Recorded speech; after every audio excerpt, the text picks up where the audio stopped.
Technology is great when it works, and when it's not working,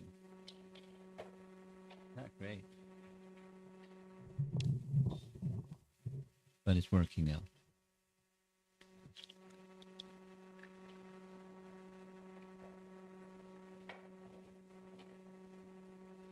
Our session today is Shatrughna. Shatrughna is one of the four sons of Dasarath. And on Ram Nomi, we heard some of that procedure that was followed by Dasarath in order to have sons after 60,000 years, 353 wives, no sons, but compliments of Rishi Shringa and his successful performance of Yajna. He had four sons. And Shatrughna was one of those four sons. There were three principal queens, and Shatrughna had a brother. Bharata was the son of Kaikeyi. Ram was the son of Kaushalya, and there were two more brothers. They were sons of Sumitra. So though Bharata was the son of Kaikeyi, Shatrughna had a particularly dedicated, singularly focused service mood towards Bharata.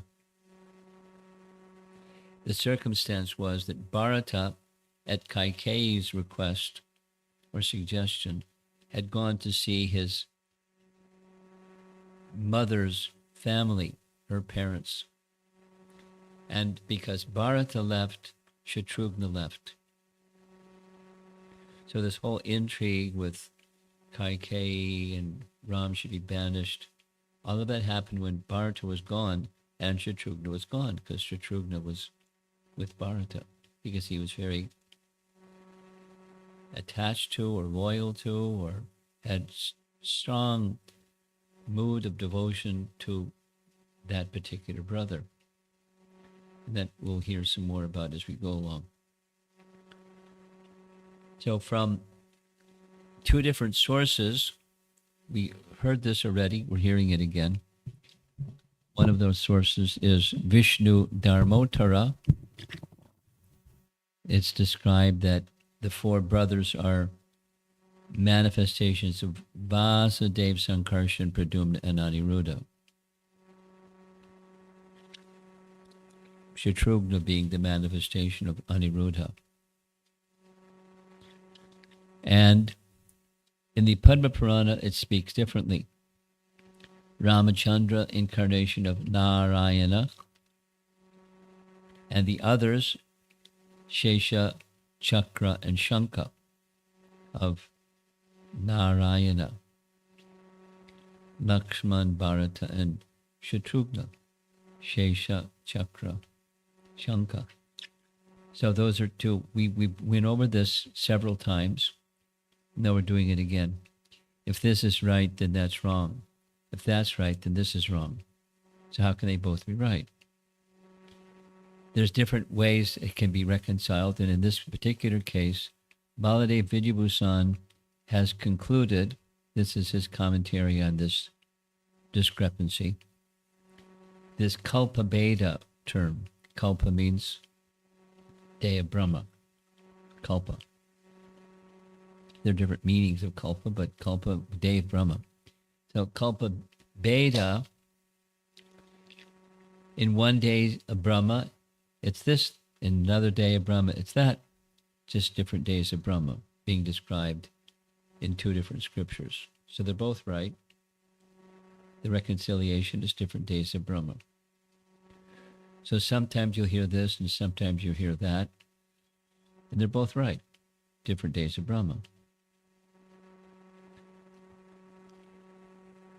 Now, this terminology is very much favored by Sri Vaishnavacharyas, and there are many, many references I've been making to their commentaries because they like Ramayana like we like Srimad Bhagavatam.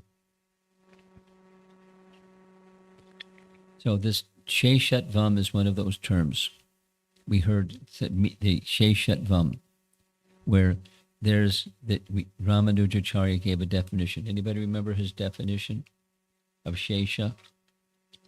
One's existence is for the glorification of another.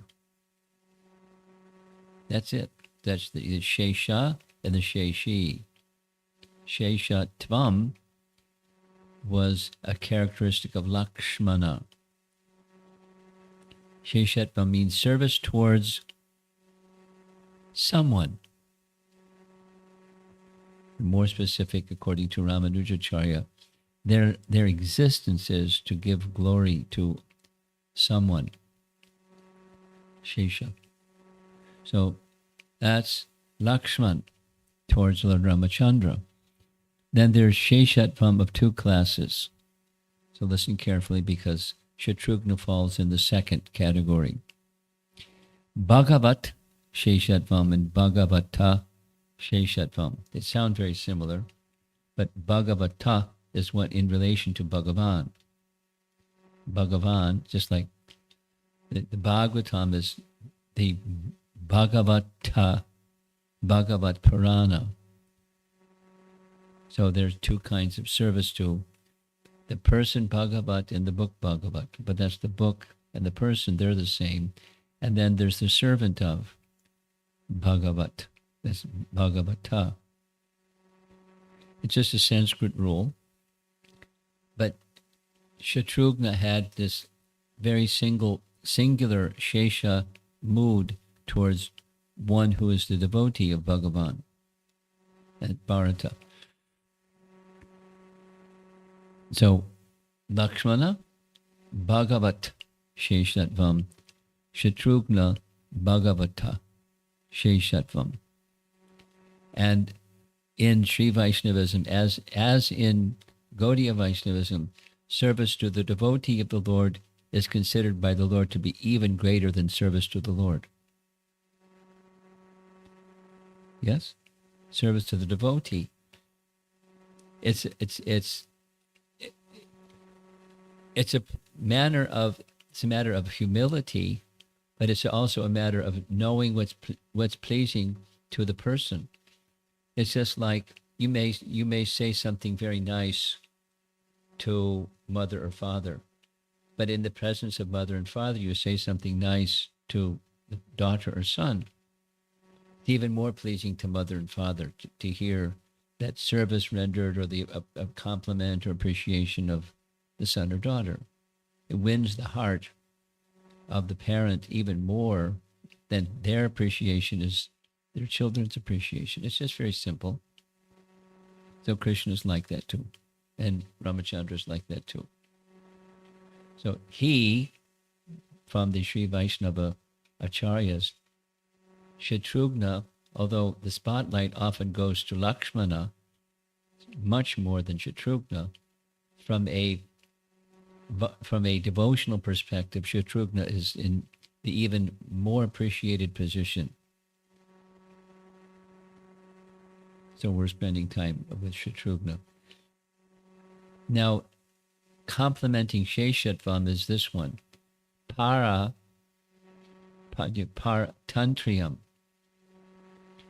This was Bharata. Bharata, feeling dependent upon. It doesn't mean he didn't do service, but it's a particular quality or characteristic of an individual, feeling completely dependent. And Bharata was like that towards Ramachandra.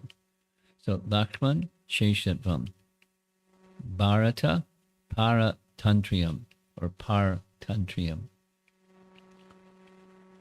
And Shatrughna was a combination of both. He also had dasyatvam, total submission. We'll hear some more as we go forward. Total submission towards Bharata. Here's that reference from Ramanujacharya's definition of Shesha. We saw this yesterday. We're seeing it again. The author, that's the one that's being quoted, is Vedanta Sheshika. If you remember from yesterday. Vedanta Sheshika, along with Govindaraj, are two of the most well-known, celebrated, and appreciated commentators on Ramayana. Vedanta Deshika wrote a book, a collection of glorifications of 1,000 glorifications of Ramachandra's padukas, what went on the throne in place of him, so meaning none different than him. So it's glorification of him by glorification of his padukas. And I received, because I don't know anything about this, but there's a devotee that does know a lot about it. He shared this with me. It's from his book, verse 18.1, which reads, Sri Ramanuja's definition of Vedartha Sangraha, in Vedartha Sangraha. Shesha is one who, by his or its very nature, exists to promote the glory of another. So that's a quality of Lakshman towards Ram. That's a quality of Shatrughna towards Bharata. And bear that in mind as we go along, because it's a trait of this particular person we're speaking about, Shatrughna. One of the meanings, very special meaning, of Shatrughna is the slayer of enemies, because this name was given by Vashishta at the time of his birth. And sure enough, he slayed Lavanasura, slayer of an enemy. We'll hear the story. But it also has a hidden meaning, or not so explicit meaning, and that is he, Shatrughna, also had bhakti towards Ram, but he had to put that bhakti towards Ram in another position so that his bhakti towards Bharata could supersede or excel or eclipse his bhakti towards Ram.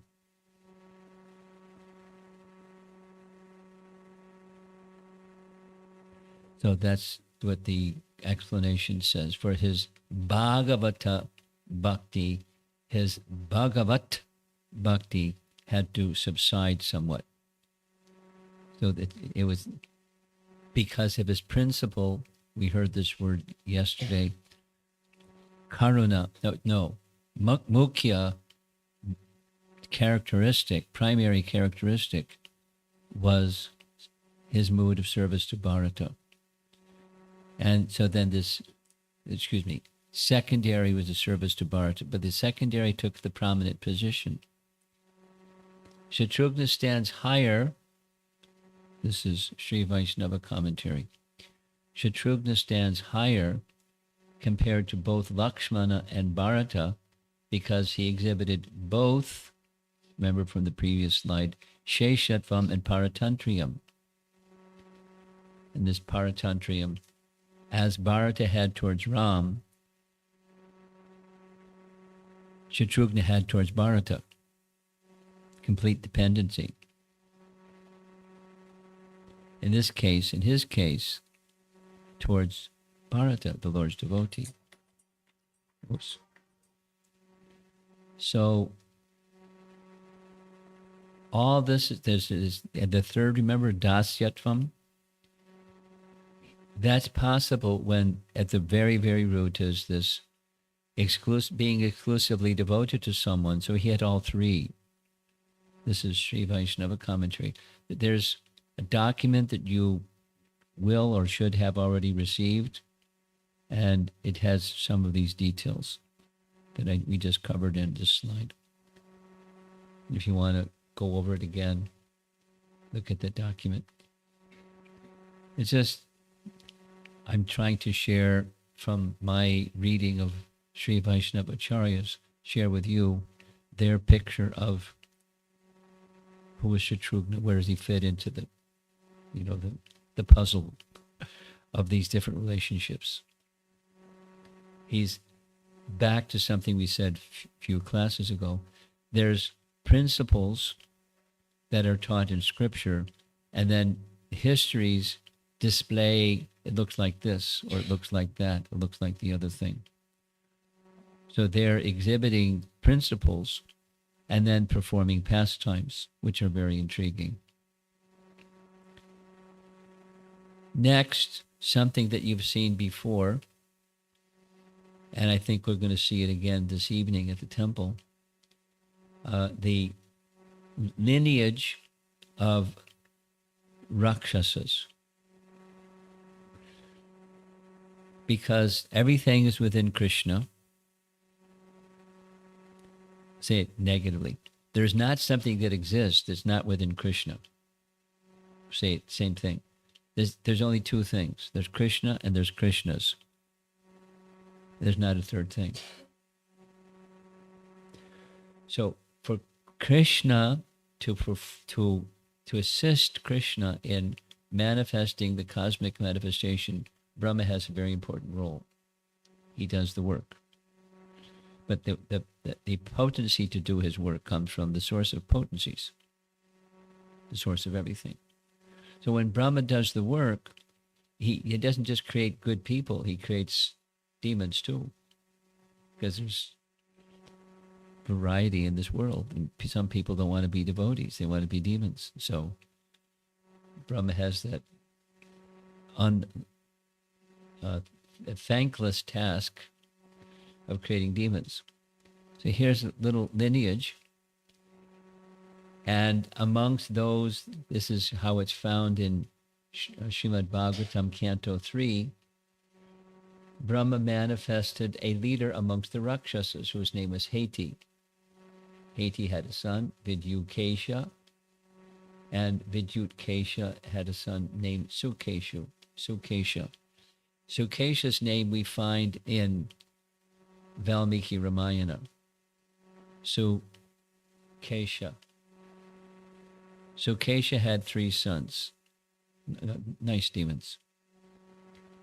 Malyavan, those of you that have read Ramayana, you're very familiar with that name because he was involved in Lanka. Malyavan was one of the ones that encouraged his grandson Ravana to give Sita back, because if you don't give Sita back, it's going to bring destruction to the entire Rakshasa dynasty, which it did. Ravana wouldn't listen to his grandfather. So Malyavan was his grandfather on his mother's side, and Sumali was a brother of Malyavan in Mali. According to 8th Canto Bhagavatam, all three were killed eventually by Vishnu. Now, at the lower left, there's Lavana, because Shatrughna is going to slay Lavana. So where was Lavana's father's name was Madhu, and his mother's name was Kumbinashi. Kumbinashi was an unmarried daughter, and he kidnapped her. Madhu kidnapped her. Madhu kidnapped Kumbinasi. We'll hear some more of the details. But this is just a chart to showing who's who and what's what and that kind of thing. She was the daughter of Malyavan's daughter, so granddaughter of Malyavan. And the daughter was Anala, and Anala married Vishvavasu, and Kumbinashi was their daughter. Madhu kidnapped her. And when Ravana heard that his cousin was kidnapped by Madhu, he went with humongous army to do battle with him.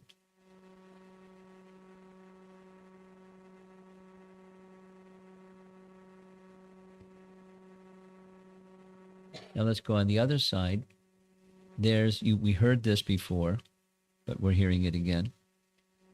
There's Sumali. Sumali heard about this super duper powerful grandson of Lord Brahma named Vishrava, a Brahmana named Vishrava. And Sumali heard about his power because Vishrava had as a son born of the daughter of Bharadraj Muni. He had a son who became, put it in the post of Kuvera. So he thought, Sumali thought that, this is a good idea. He's such a powerful personality. If my daughter, unmarried daughter, named Kaikashi, were to become his wife, then super Rakshasas will be born of them. Because the sons take on the quality of, or the designation at least, of the mother. And she's a Rakshasi. And her husband, if her husband becomes, so he, Sumali, sent his unmarried daughter, Kaikashi, to his ashram. And when she came, he was engaged in a yagya. And you all know, when you start a yagya, you don't interrupt the yagya. It's just like when you're chanting Gayatri, you don't do something else and then go back to chanting Gayatri. It's to be uninterrupted. So she just stood there, scratching the ground with her toe while he was completing his yagya. He stayed focused on his yagya, and as soon as the yagya was done, he turned to her and said, I know who you are, and I know what your intention is. And because I'm a Brahmana, I'm not going to reject your request, but I want you to know when children are born, they're going to be terrible, ferocious demons. And she said, no, that's not what I want. And he said, because you came at an auspicious time, that's going to happen. But because you're appealing the way that you're appealing, then we'll hear about him this evening, one of your sons, the youngest of the four children, will be very elevated spiritually, a qualified Brahmana like me, a great soul. So that's what happened. What happened was, there were four children that were born of this combination. There's the reference from the Bhagavatam that describes similarly. And the firstborn son, Ravana. Secondborn son, Kumbhakarna. Thirdborn daughter, Shurpanakha. And the fourthborn son, Vibhishan. So now we're going to go back to the left-hand side, lower left-hand side. There's Madhu. We're going to hear a little bit more about him. He kidnapped the unmarried daughter of Anala. Anala, because that's the blood relation with Ravana. So Ravana's mother, Kaikashi, and Malyavan was Kaikashi's maternal uncle, and Kumbinashi, she was the unmarried granddaughter of Malyavan, who was the uncle of Ravana's mother, Kaikashi. Then Madhu kidnapped her and married her. And when Ravana heard that this had happened, he brought his massive army to go do battle with Madhu. So just the blood relation is Ravana was the uncle of Madhu's son Lavanasura. Lavanasura was the one that was killed by Shatrughna, the slayer of enemies, Shatrughna. So here's a cut and paste from Ramayana.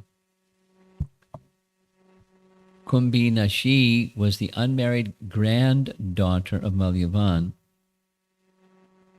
the uncle of Ravana's mother, Kaikashi. When Ravana heard that Kumbhinashi's abduction by Madhu, he flared with rage and prepared to kill the offender at once. He, calling together all his Rakshasa chiefs, Ravana left Lanka. This is a really big number, 4,000 Akshauhini divisions of soldiers. And the numbers of what makes up one is really humongous. But he had a plan. After dealing with Madhu, he was going to go deal with the demigods. So, leading his army in the front, Meghanada. Following behind, massive Kumbhakarna and Ravana personally entered the city to confront Madhu. And when he came into the city, his cousin, that's Kumbhinashi, who Ravana and Kumbhinashi were cousins, she came out of the city to speak to her cousin, and she fell at his feet. And when she fell at his feet, Ravana somehow became soft-hearted and said, whatever it is that you want, you just ask and it's yours. No reason to be afraid. This big army is not for you, it's for that person who kidnapped you. And she's now loyal to Madhu. So her request was, spare my husband. Because she knew how powerful was Ravana. Not that Madhu was not powerful, but she didn't want her husband to be killed. And so Ravana replied, yes, to be shown. Ask Madhu to come forward. I want him to come with me when I go to do battle with the demigods. So the battle with the demigods happened later. And in his army was his son, who later became renamed as Indrajit, because Indrajit defeated Indra with his mystic powers, etc. So Kumbhinashi went to wake up her husband. Her husband woke up, and Ravana took Madhu along with his massive 4,000 Akshauhini divisions of soldiers. Now we're going to hear some more about Madhu and his characteristics.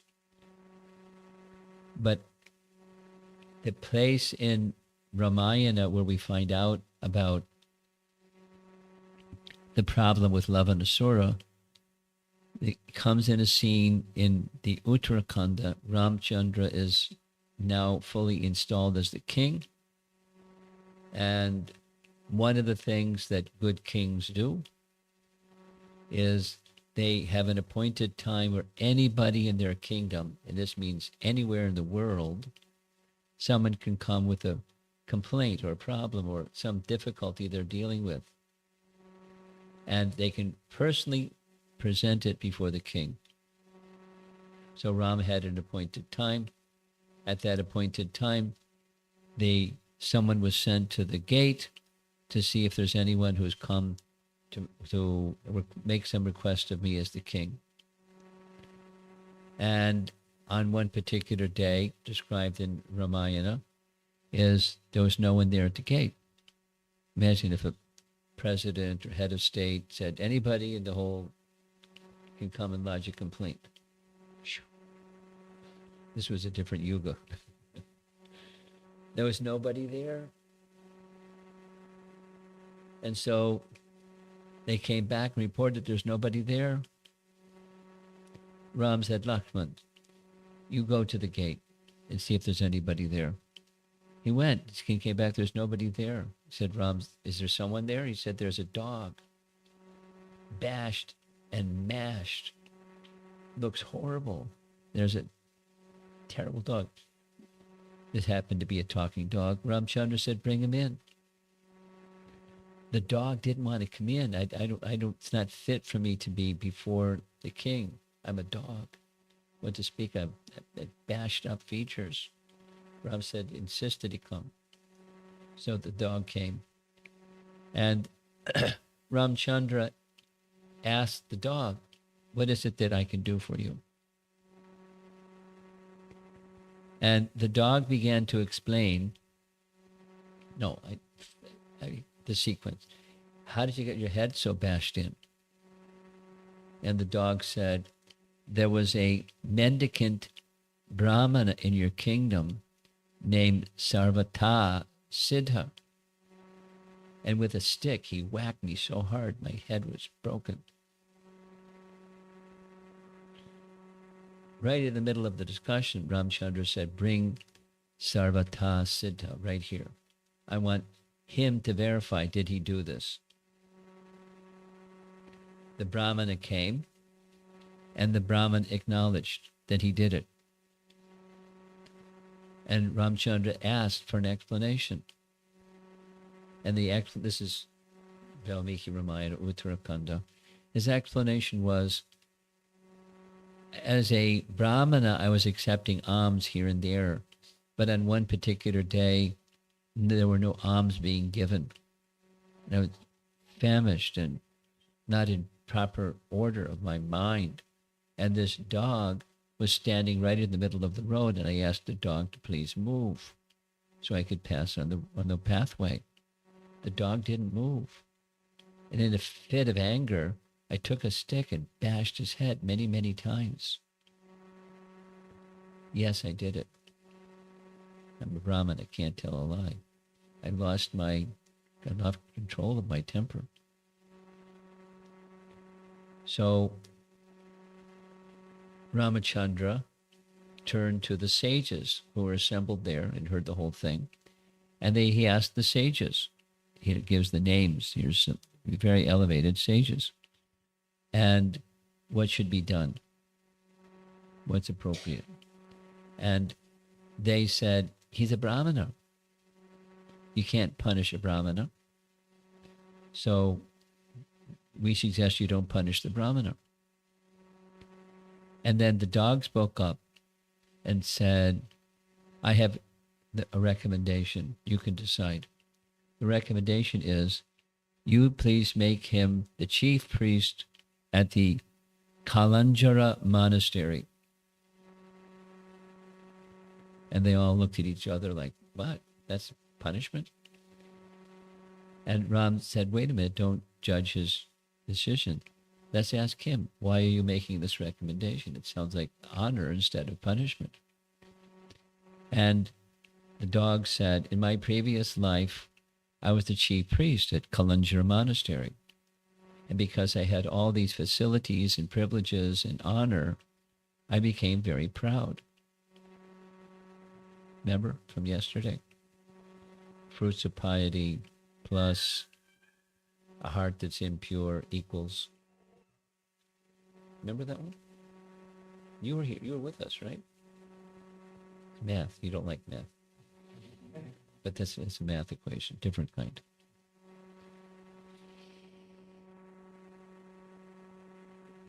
And because I was proud, I also abused my position. And because of the position and abusing my position, in this life I took birth as a dog. And this Brahmana, Sarvata Siddha, he's already like that. And yet he's willing to accept the post of the chief priest of a monastery. He'll do himself in. We don't have to punish him. He'll take actions that will take care of, he'll become like me. He'll become a dog. Knowingly, Ram nodded. Make him the head priest of the monastery. Right in front of the Brahmana. And he accepted, even with that caution.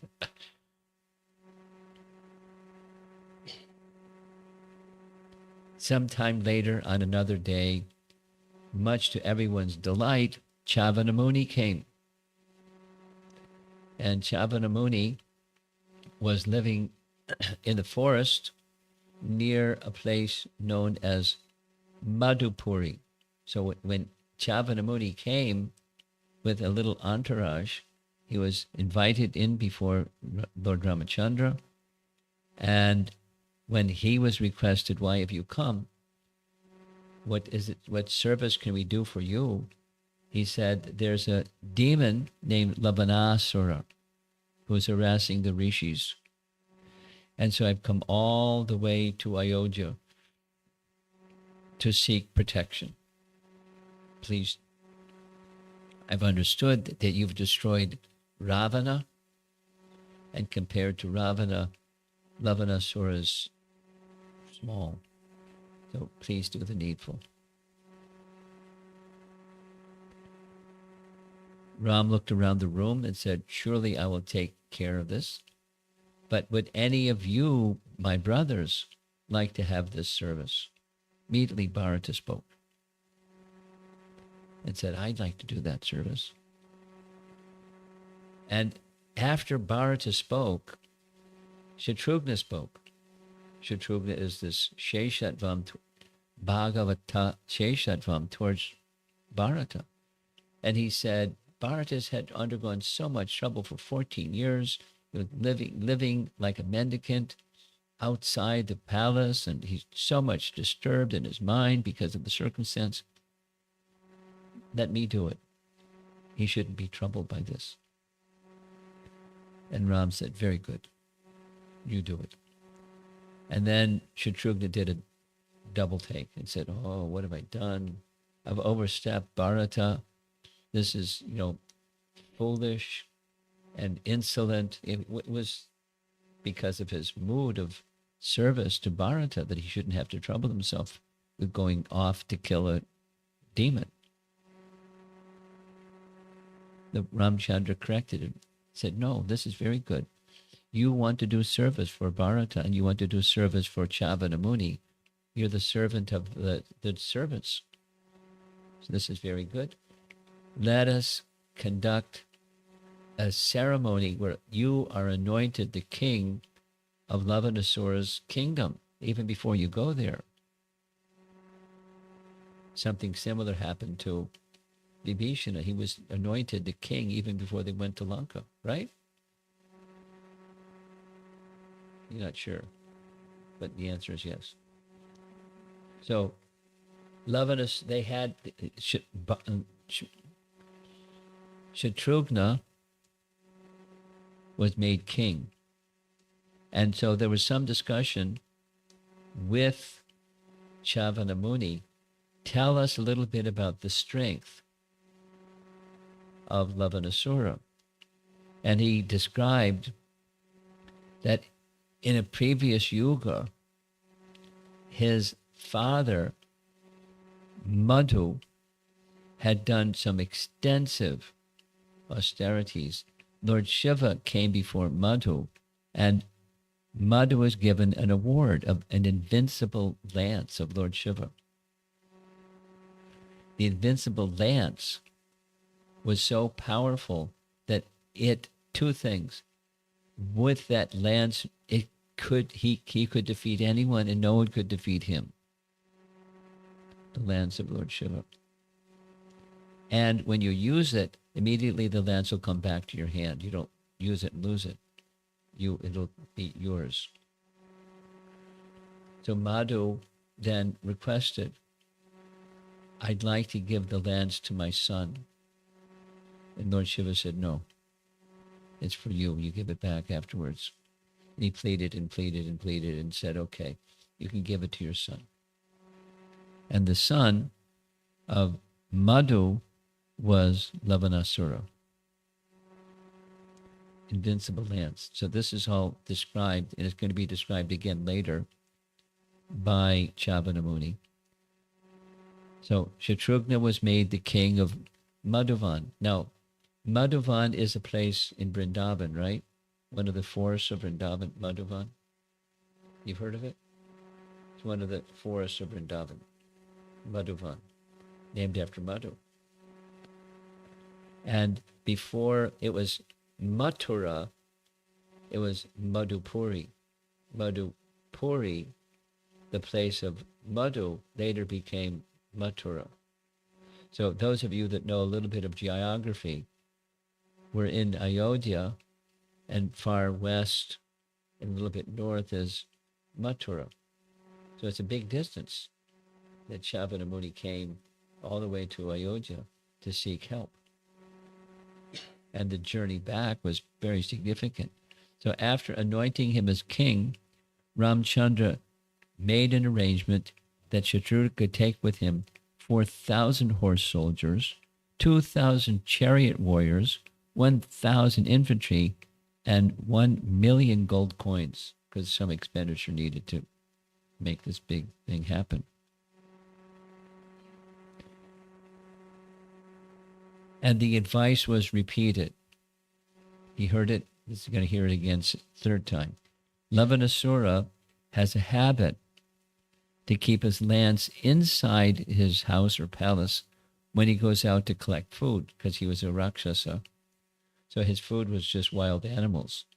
So every morning for breakfast, with a different spear than this mystical spear, he would go kill wild animals. We'll hear some more, because that's what happened when Shatrughna arrived.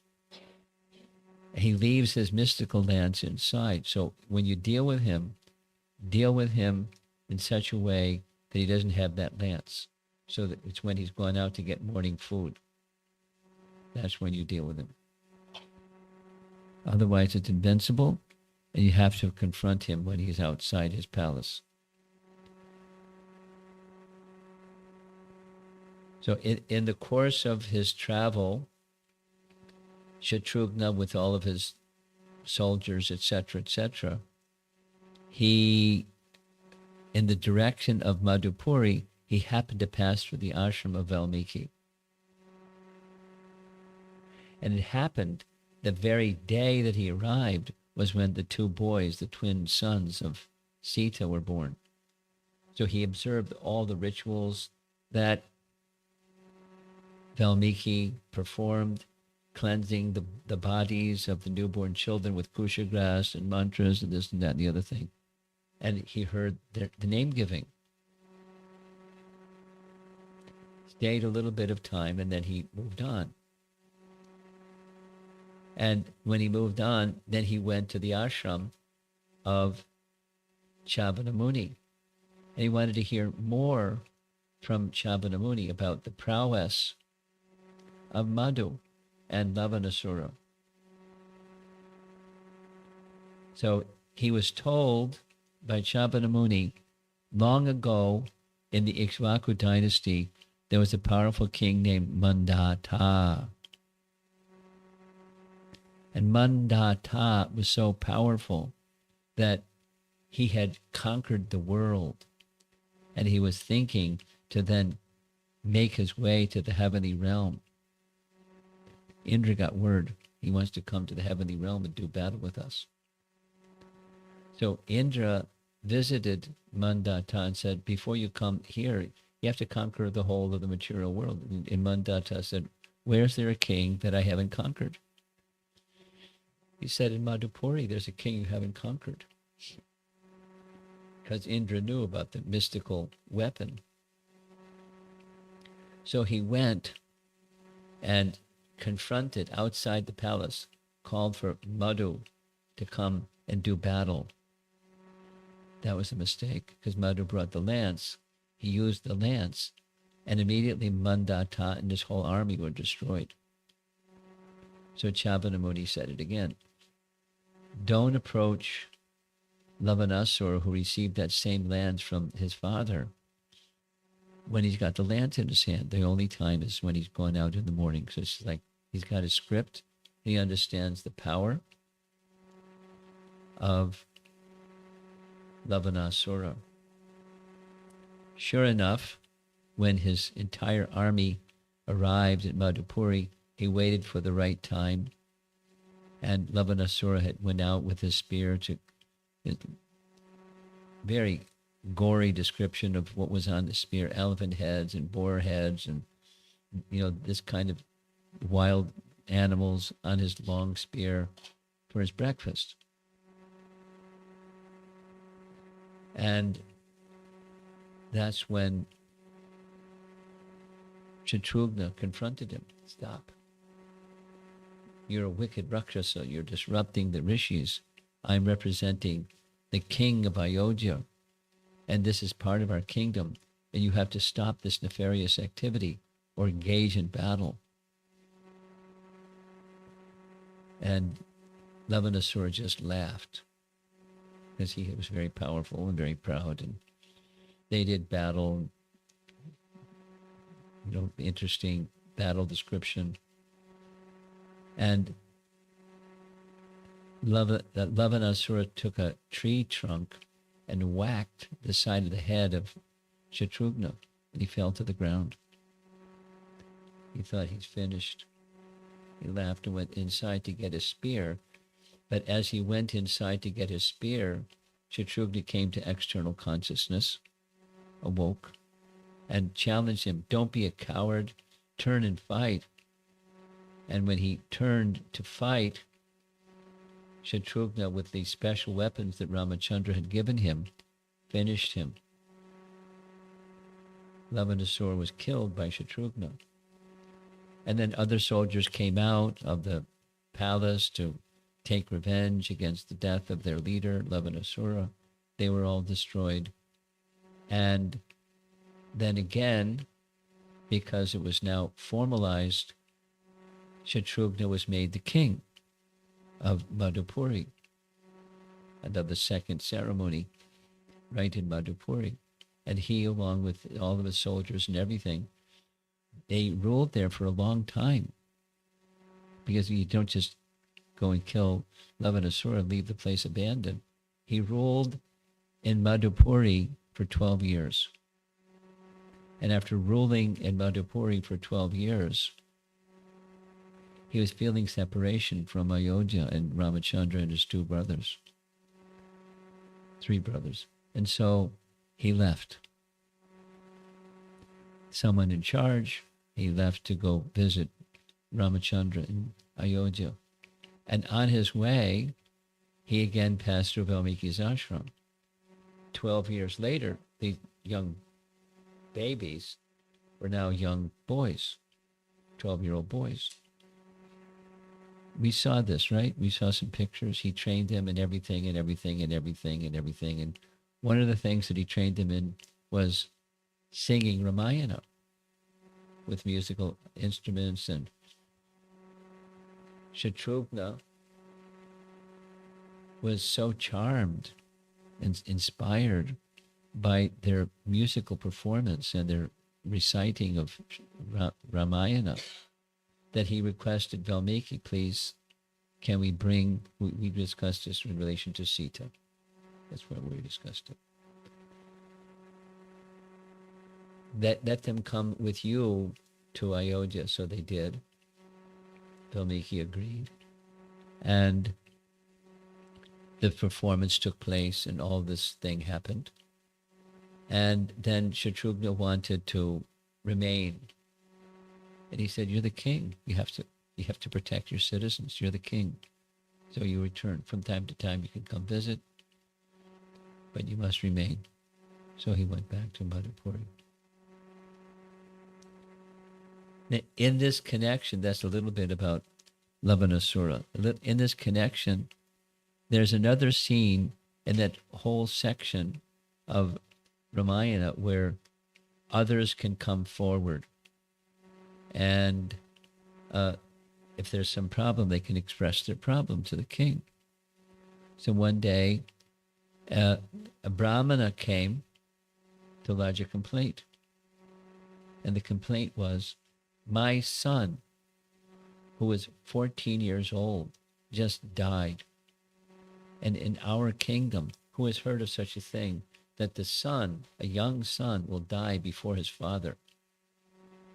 That means there's discrepancy on the part of the ruler, because otherwise such a thing would not happen to a qualified Brahmana. So Ramchandra was very surprised. He consulted his ministers. Why has this happened? The explanation was given that there's a Shudra in your kingdom named Shambhuka who is engaged in horrific austerities. And in these horrific austerities, that was the cause, this discrepancy in Dharma was the cause of the Brahmana's son dying prematurely. He said, if you don't deal with this, if you can't bring my son back, then I'll sit in front of your palace door and fast till death. It was like, challenge, and your reputation will be ruined. So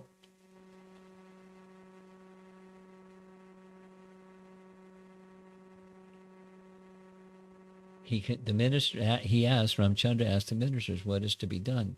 As the king, you have to deal with this because it's in violation of Dharma. It caused the death of a Brahmana's son. It's going to cause more havoc. See, here's a painting or an illustration. There's Shambhuka hanging upside down from a tree over a fire. That's pretty austere. A little different than Hiranyakashipu. And sure enough, what Ramachandra did was he chopped Shambhuka's head. And, this is one of those incidents that sometimes people say the position of Ramachandra as being the ideal king who always follows Dharma, Maryada Purushottama. How can you chop a Shudra's head because he's a Shudra and he chops his head because he's doing austerities? And in one of the documents you should have received is a very detailed explanation in the writings of Madhvacharya, because this incident is not only in Valmiki Ramayana, it's in other places, including Mahabharata. And he describes that this Shudra was not just killed because he was performing austerities. He had a very specific objective. His very severe tapasya was to take the position of Lord Shiva, to become the enjoyer of Parvati, and to destroy the world, because that's a Rudra function. That was his intention, and that had to be checked. And for that reason, it was checked. He had to be stopped. So sometimes force is needed, sometimes very strong action is needed by a qualified king. And for most of us with sensibility, that's like yikes or yuck, or how can something like that happen? But there's Dharma principles that are to be known and by qualified kings to be followed. He wasn't acting independently. He was acting under the guidance of the Brahmanas because he was a person that needed to be checked. There wasn't any discussion. Something like what Hanuman did with Simhika. There wasn't a discussion. He just finished her because of her disposition, and he knew what her disposition was. So he finished her. No discussion.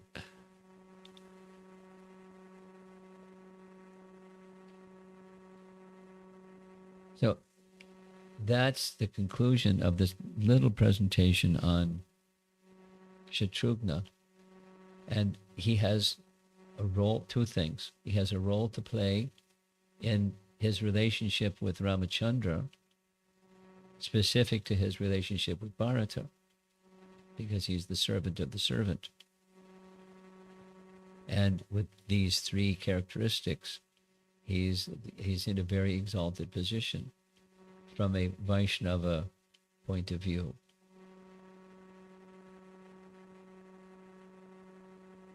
And then this other principle is the principle of a king.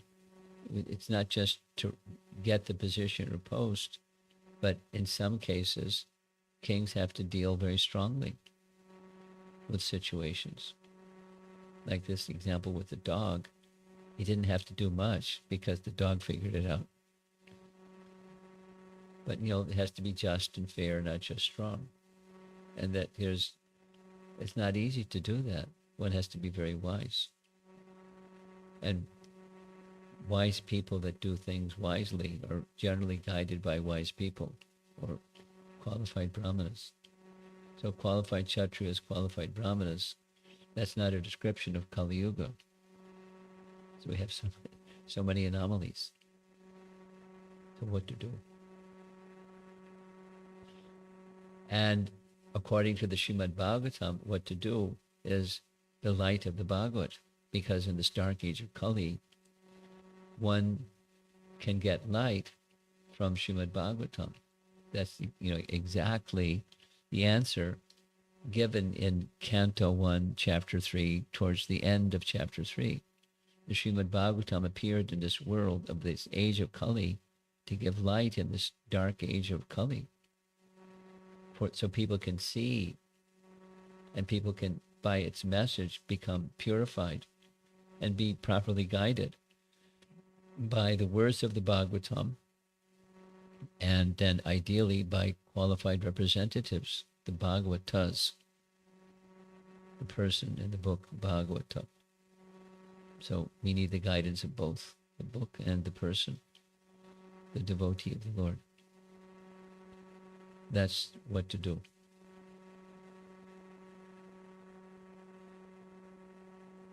So let's see if there's some discussion.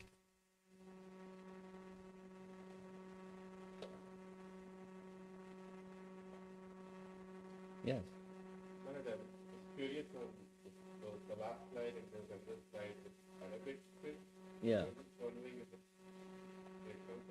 Arabic source. Yeah. During the Muslim rule period, although their faith or their religion was Muslim, they loved Ramayana. There are many, many, many, many, many, many paintings by Muslim artists depicting scenes from Ramayana. They loved Ramayana. It's okay. I mean, it's not like they shouldn't love Ramayana. It wasn't in conflict with their teachings. It just was such a glorious way to narrate the pastimes of the Supreme Person.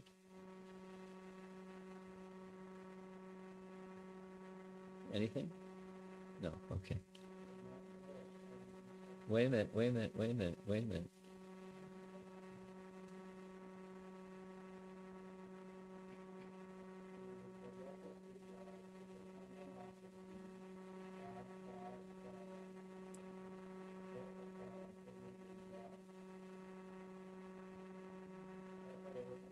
Okay, there's a document that you can read through that explains, Madhvacharya explains, it's not just that he was doing austerities. The purpose of his austerity was diabolical.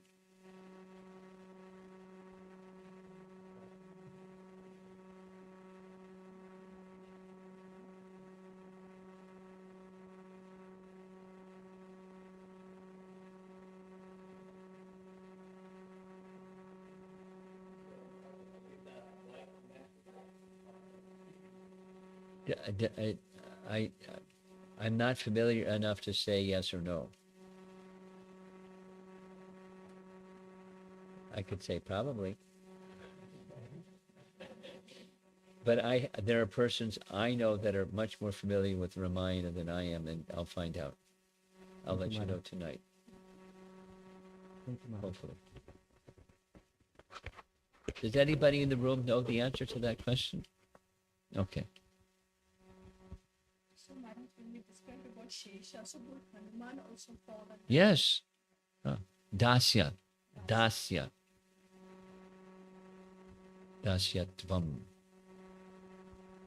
Then one other thing was also when you explained about when we are doing service, I think you briefly mentioned about that you want to do the service, but sometimes you also kind of very careful about not stepping on toes Yeah. on others. But that's just something like very much you have to be so self-aware all the time because you're Well, wanting you don't have to be serve. catatonic and you can't take a step because you might step on some toes. You have to become refined through service and purification to know where the toes and how to not step on toes while doing your service. Supposing you step on toes unknowingly. Supposing you do it knowingly. That's different than unknowingly. Supposing unknowingly. There's the course correction from Krishna from within. We're not alone in service. The Krishna factor is there to help us. The motive is really to increase the quality, right? Yeah. So Well, the motive is increased Krishna's pleasure, or the object of our service, that they should be pleased. That's that's the goal. And try to refine that goal because we're mixed. We're not pure. That's the position of pure. And we're not there yet. So we're going to make mistakes. We'll, pray to Krishna to cover our backside or, correct us from within. Not just so we don't get spanked, but correct us from within so we can make wise decisions and execute those wise decisions properly. It takes a while. Maturity takes a while, but from the seed, the mature plant and tree and flowers and fruits and everything can come. Maturity is required. Purity and maturity. Yes? Hare Krishna Maharaj, thank you so much for the class. And because we are dealing with Vaishnava Aparats for all these sessions of Ramayana, so there was one question which I thought about yesterday evening after hearing a class, is that if the expectations from other devotees, when we have friendships with other devotees, and then there is some expectation that in tough times or in the good times you have some help or consolation, and if that doesn't come by, so sometimes my heart at least feels like we've been hurt or betrayed, but these expectations were set by me. Yes. So then does it, like, I am hurt definitely, but then That's a material emotion. Now, how do you deal with material emotions? You spiritualize those material emotions.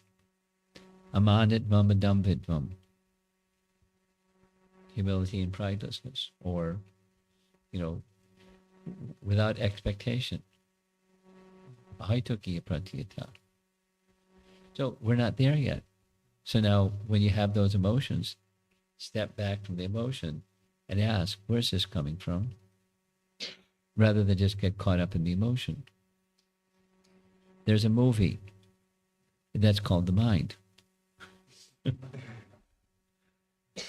And the events of life are looked at like a movie is looked at, but it's not the events of life, it's just the mind.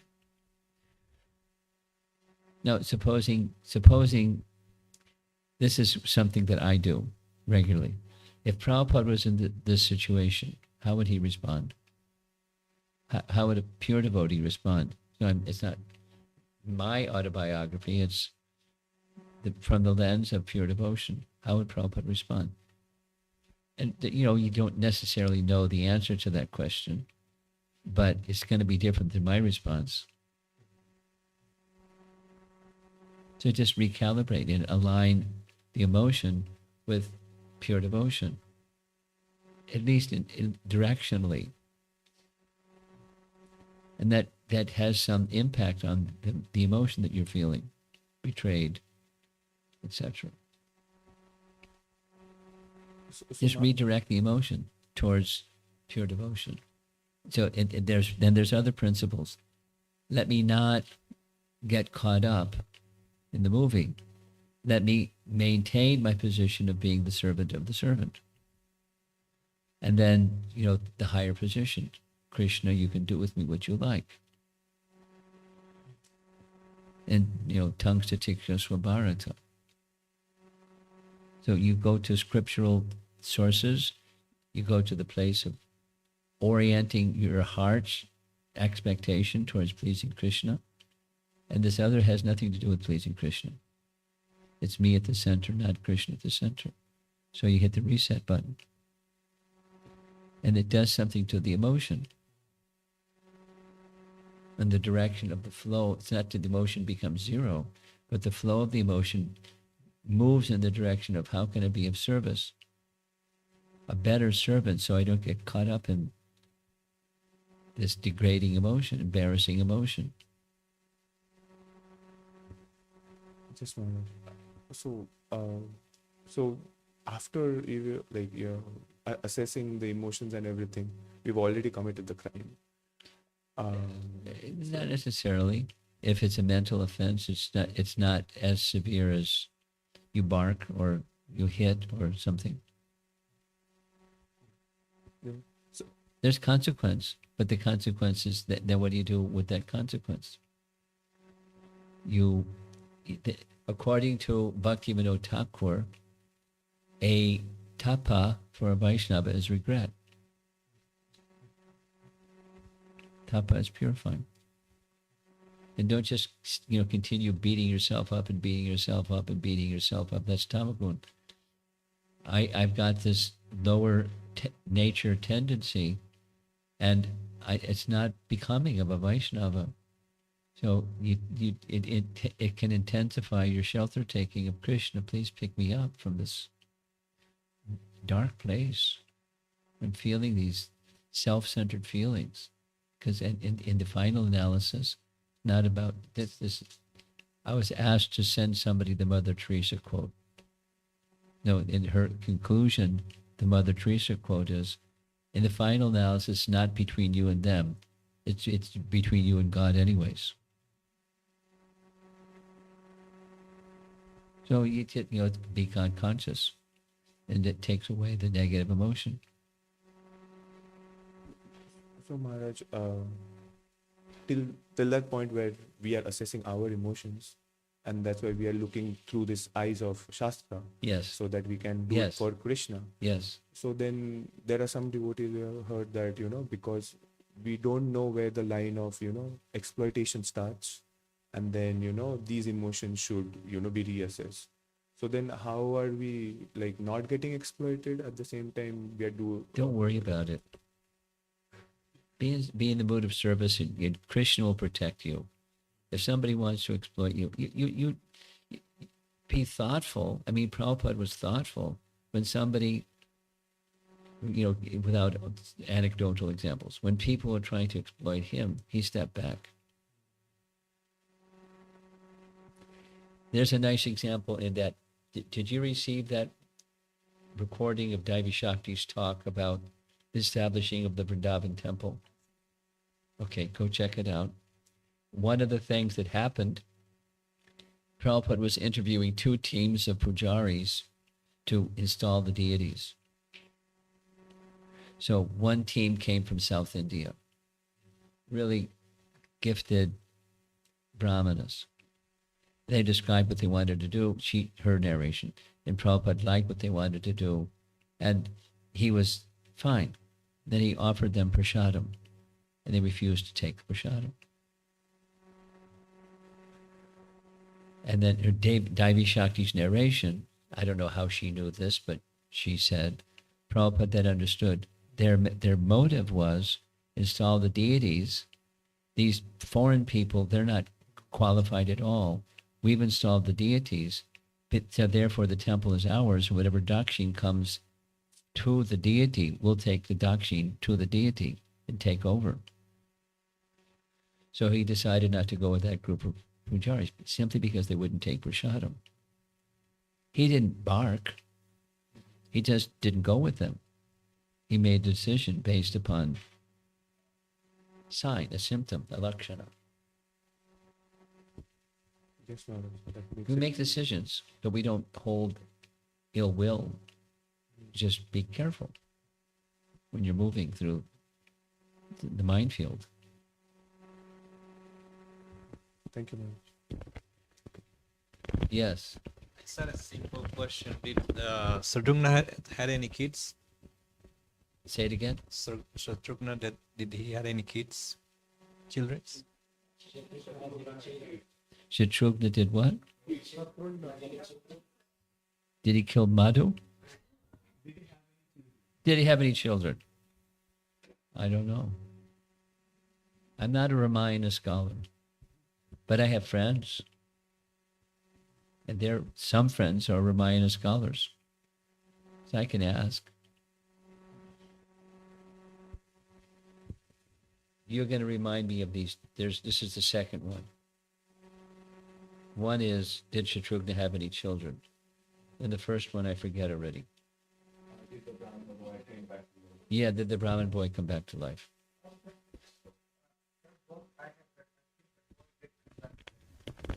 I think you're right, but I can't remember.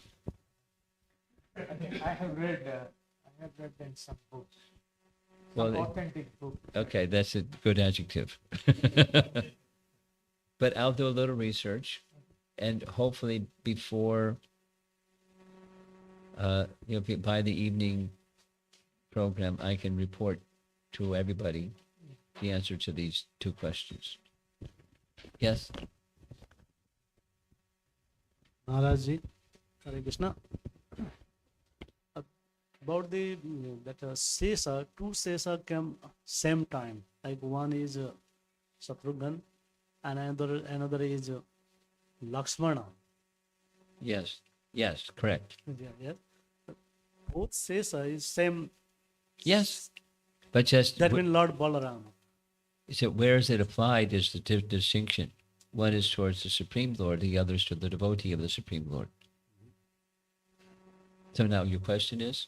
Question is in Chaitanya Charitamrita mention about that Lord Narayana alone and Lord Balarama became Ananta says and Yeah. he thorn, he janya of the threads, whatever the thing. Yeah. Everything is serving. That means other rest of the three, Bharat, Shatrughna and all that like Yeah. Balaram Yeah. and it's all finally is the same. Oh, absolutely the same. And there's difference within the absolutely the same. Okay. There's variety within the absolute. Same time servicing Shatrughna to the Bharata. It's just a detail of the mode of service, that's all. But the mode of service is the same. To serve the servant of the Supreme, or to serve the Vaishnava, and to serve the Supreme Lord who is the Vaishnava's life. So serve the Vaishnava, you're serving the Supreme Lord. It's the same. Another thing, see the Prabhuji asking question, I heard one, I'm not sure, but in the Sati Yoga, if we are thought some bad thing, Yes. or something, this You're responsible. sinful things, it's only 100% have to purify by going to austerity, and Treta and Yeah, yeah, Dwapar, yeah. and in Kali Yuga by mind only 25%, something like that. I heard that. This effect. I'm not sure, but I'm asking. I've heard that also. I don't know any Shastra that supports that. I've heard it many times, understanding. I've become a little bit cautious about making statements that I don't know the Shastra behind it. And so I'm cautious. You can make it soft. I heard somewhere. That's the reason I'm not sure. I also want not to sure. make sure I've from you. heard the same thing you've heard, but I don't know the Shastra Praman. So let's move on.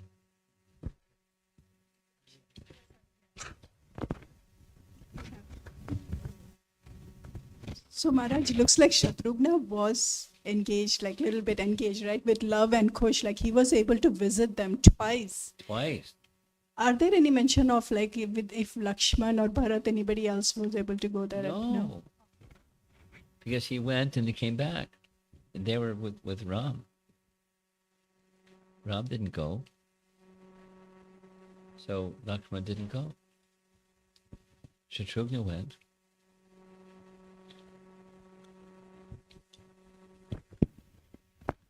No? Hare Krishna Maharaj. One question on what you mentioned on Friday evening. I think you mentioned that Krishna spoke Bhagavad Gita for Hanuman, No, that's Madhvacharya. Madhvacharya. So I was curious on the background of why that came upon, or why did Hanuman need that instruction? Why did he didn't need anything. It's just, the disposition, the orientation of Madhvacharya's heart towards Hanuman, the son of Vayu, as he was a partial incarnation of Vayu. So he's partial towards Hanuman. And Bhima too. It's just Madhvacharya. And his commentary is very consistent.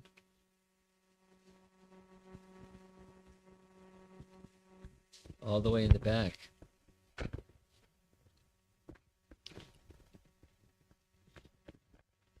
So, if you serve the Bhagavad Gita, Bhagavad Gita. you're serving the Lord. That's right.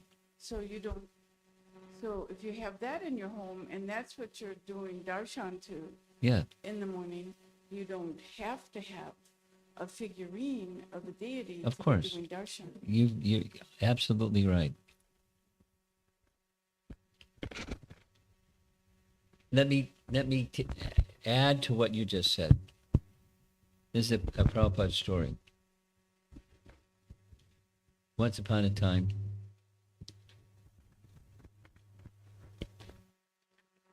in the beginning, there weren't deities. What Prabhupada called was a Guru Garanga altar. And one of the things that he wanted, the artists that wanted to serve Prabhupada, is a whole group of artists began making Panchatattva paintings. Panchatattva. Sri Krishna Chaitanya, Prabhu Nityananda, paintings, oil paintings. And then the framed oil painting would go on the altar. The Guru Prabhupada, Guru Garanga.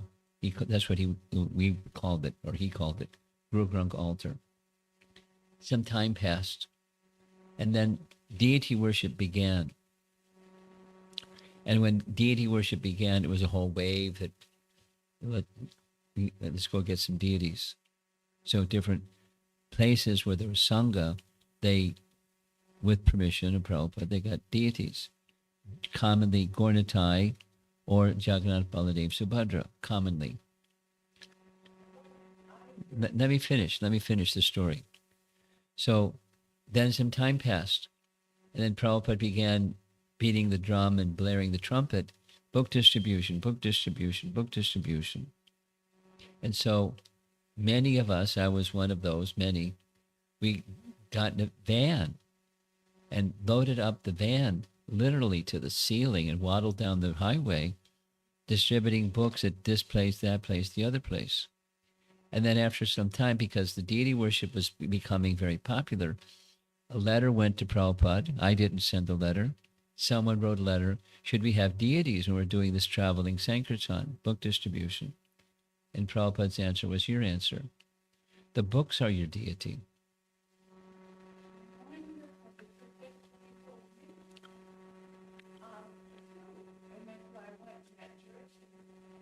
Okay, so you're on board.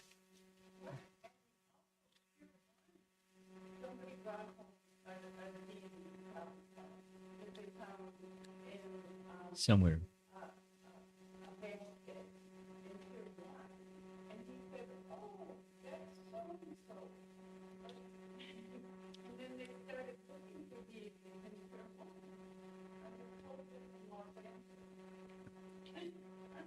Yeah, there's nice stories like that. There's nice stories like that.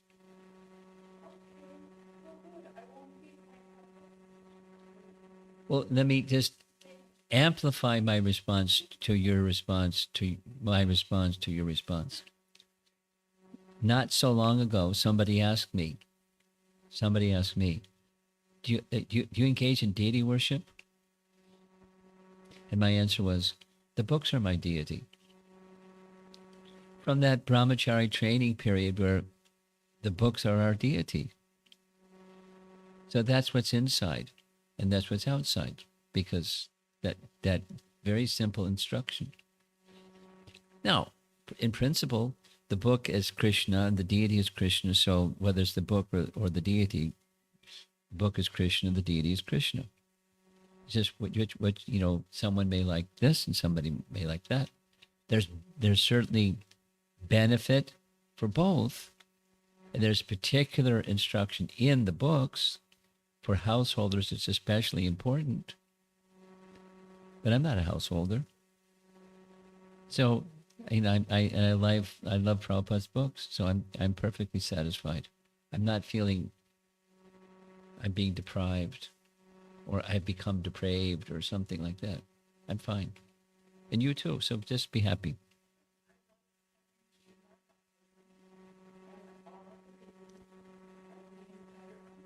Okay. You're okay. Now you're relieved. Anything else? Yes.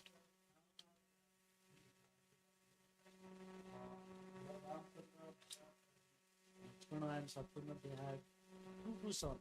Ah. Their name also here. Oh, nice. Yeah, names also. Yeah, Lakshmana, Bharata, and two sons. Angada and Chanuka, Chandraketu, and Could you do me a favor? Valmiki Ramayana Uttarakhand. Send me the reference.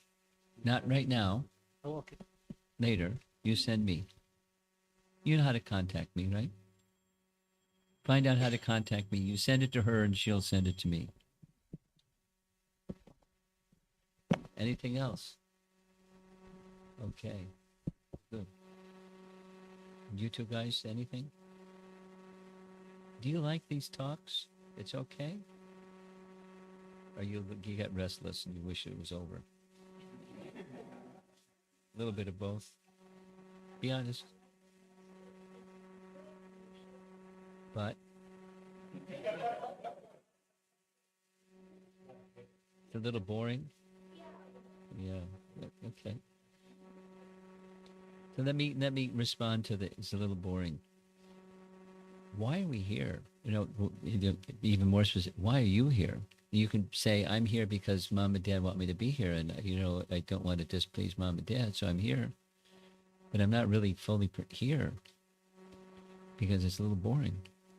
So when you're in that space, and it may last for some time, I don't know, may change, I don't know. But the benefit is just by hearing, there's heart cleansing.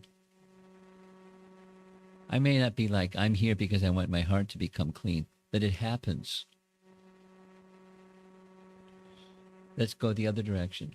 In a culture that doesn't hear, what happens? They hear something else. And when you hear something else, what happens? The mind spins.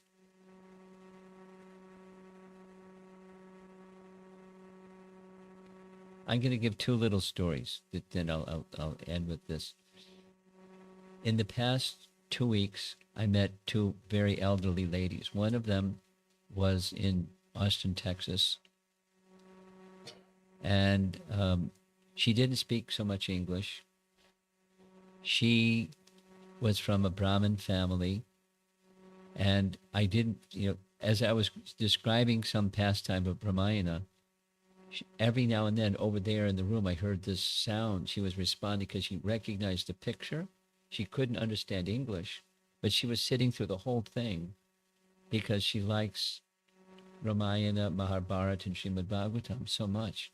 So at the end, after all of that noise that she was making, her daughter said, from when we were little children, and even now with grandchildren, my grandmother would sit with us. My mother, now the grandchildren, would sit And every day we would hear Ramayana and Mahabharata with my mother. And the mother was, by her facial features, very composed. She didn't understand what I was saying because it was her second language. So then I asked the daughter, she said, we're from the Yadav family of Brahmanas, from the Yadu dynasty. So I said, ask your mother what's her favorite part of Ramayana. Immediately, no hesitation. Her mother came with this eloquent, the daughter had to translate in English, that every part of it is like nectar, and there's no part of it that I like better than another because it's all like nectar. It's all very wonderful. So that was like coming from her heart. Now, how did that happen? Just from hearing and hearing and hearing and hearing and hearing and hearing and hearing and hearing and hearing and with her daughter. Now so it went in with her daughter, and then the grandchildren. So you may be a little restless, but it's having an effect anyways. The more you could become inclined, that's your good fortune. And if it's not so inclined, it's still good fortune.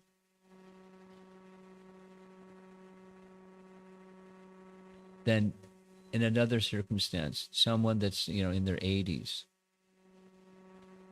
came to see me and she heard that I was speaking on Ramayana, and she said, when we were little children, our grandmother every day for 2 hours just read Ramayana. And so it's like inside. So that may not be your intention. I want my heart to be virtuous. But when there's an absence of hearing the emblem of virtue, Maryada Purushottama, Rama, then virtue is missing in your life and those around you. And therefore, you are very fortunate to be young enough to hear this when you're young. Even it's not like, it's interesting, but it's not really absorbing.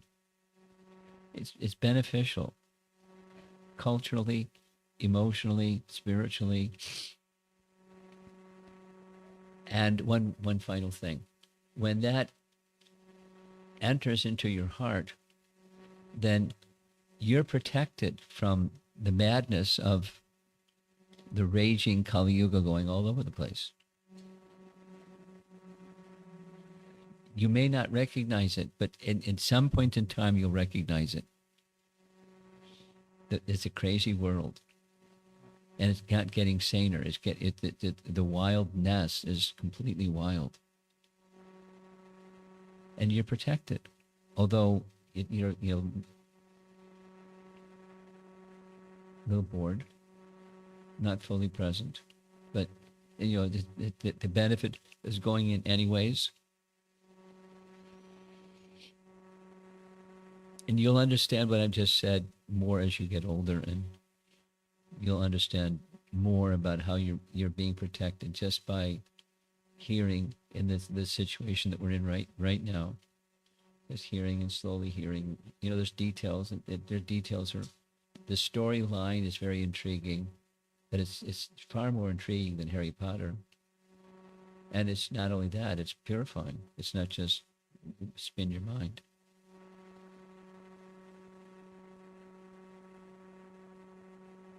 Okay, enough. I'd like to end. Srila Prabhupada ki jai.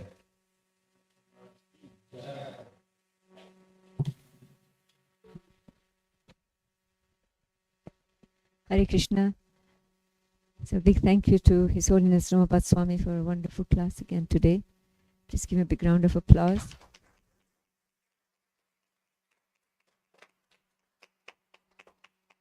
I'd also like to thank Nikita and Sankir Prabhu for hosting this morning's program.